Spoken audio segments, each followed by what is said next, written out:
ಇದೇ ತಿಂಗಳ 15ನೇ ತಾರೀಕು ಬಸವಾದಿ ಶರಣರ ಮಹಾ ಸಮಾವೇಶ, ಅದು ಒಂದು ಶರಣರ ಐಕ್ಯತೆ ಸಮಾವೇಶ ಶಾಪುರದಲ್ಲಿ ಜರುಗುತ್ತದೆ.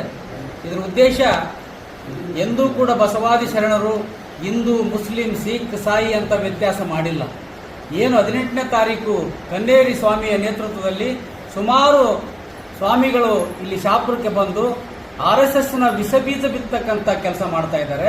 ಅದರ ಟೈಟಲು ಶರಣರ ಬಸವಾದಿ ಶರಣರ ಹಿಂದೂ ಸಮಾವೇಶ ಅಂತ ಮಾಡಂತ ಒಂದು ಕಾರ್ಯಕ್ರಮಕ್ಕೆ ನಾವು ವಿರೋಧಿಸಿ, ನಾವು ಅದಕ್ಕಿಂತ ಪೂರ್ವದಲ್ಲಿ 15ನೇ ತಾರೀಕು ಈ ರೀತಿ ಮಾಡುವಂಥದ್ದು ಬಸವಾದಿ ಶರಣರ ಆಶಯಕ್ಕೆ ಧಕ್ಕೆ ಬರ್ತಕ್ಕಂಥ ಕೆಲಸವನ್ನ ಮಾಡ್ತಾ ಇದ್ದೀರಿ, ನೀವು ಬಸವಾದಿ ಶರಣರಿಗೆ ಅಪಚಾರ ಮಾಡ್ತಾ ಇದ್ದೀರಿ ಅಂತಕ್ಕಂಥ ಘೋಷಣೆಯೊಂದಿಗೆ ಒಂದು ವೈಚಾರಿಕ ಪ್ರಜ್ಞೆ ಇರತಕ್ಕಂಥ ಕಾರ್ಯಕ್ರಮ ನಮ್ಮ ದಲಿತ, ಹಿಂದುಳಿದ, ಅಲ್ಪಸಂಖ್ಯಾತ ಮತ್ತು ಬಸವಾದಿ ಶರಣರ ತತ್ವದಲ್ಲಿ ನಡೀತಕ್ಕಂಥ ಎಲ್ಲಾ ವರ್ಗದ ಜನರು ನಮ್ಮ ಜೊತೆಗಿರ್ತಾರೆ ಅವತ್ತು.